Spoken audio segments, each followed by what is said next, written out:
এই বিডিআরের ঘটনা হাসিনা আসার 1 মাস পরেই কেন ঘটলো?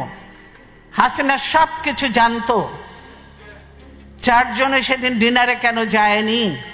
এটা চলে এসছে এর আগে। আমি ছিলাম, আমি গিয়েছি, হাসিনা ছিল, হাসিনাও গিয়েছে। এইবার কেন হাসিনা গেল না? তার পরের দিন কেন ঘটনা ঘটলো? হাসিনা এবং মঈনুদ্দিন এটা জানতো এবং তারা এর জন্য দায়ী, এটা মানা যায় না। কাজেই হাসিনাকে একদিন জবাব দিতেই হবে এটার জন্য।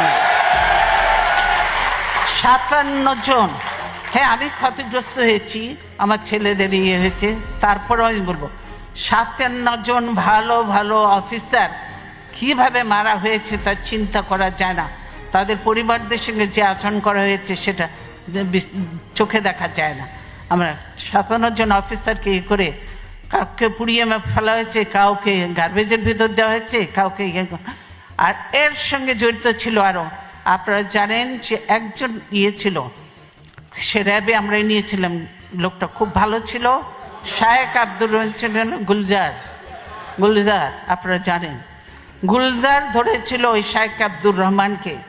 তার জন্য রাগ ছিল ওই যে মির্জা আজমের, তার বোনের জামাই ছিল, তার জন্য গুলজার সন্ধ্যা পর্যন্ত র্যাবকে, মঈনকে, অমুককে বারবার ফোন করেছে, হেল্প হেল্প হেল্প, সাহায্য চেয়েছে, কিন্তু কেউ এগিয়ে আসেনি।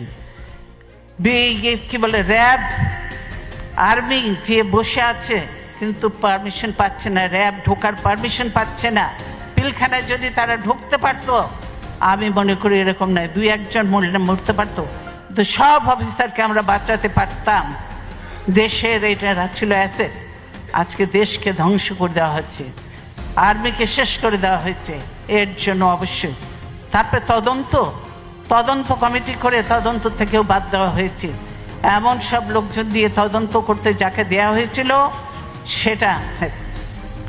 সেটা তাকে করতে দেয়া হয়নি। তারপর সে তাকে বাদ দিয়ে আরেকজনকে দিচ্ছে, দলীয় লোককে দিয়ে ইয়ে করে কোনো রকম নাম কাস্তে লোক দেখাতে হবে, সেটা করেছে। কে করেছে? তাদের লোক।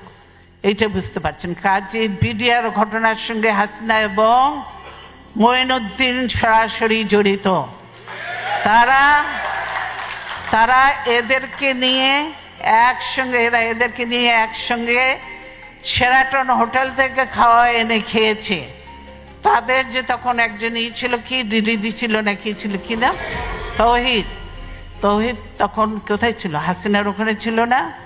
নিজের পরিচয় দিয়ে গেছে, একসঙ্গে খাওয়া দাওয়া করেছে, সব কিছু করেছে, ভালো কাজ করেছে, বাবা দিয়ে পাঠিয়ে দিয়েছে।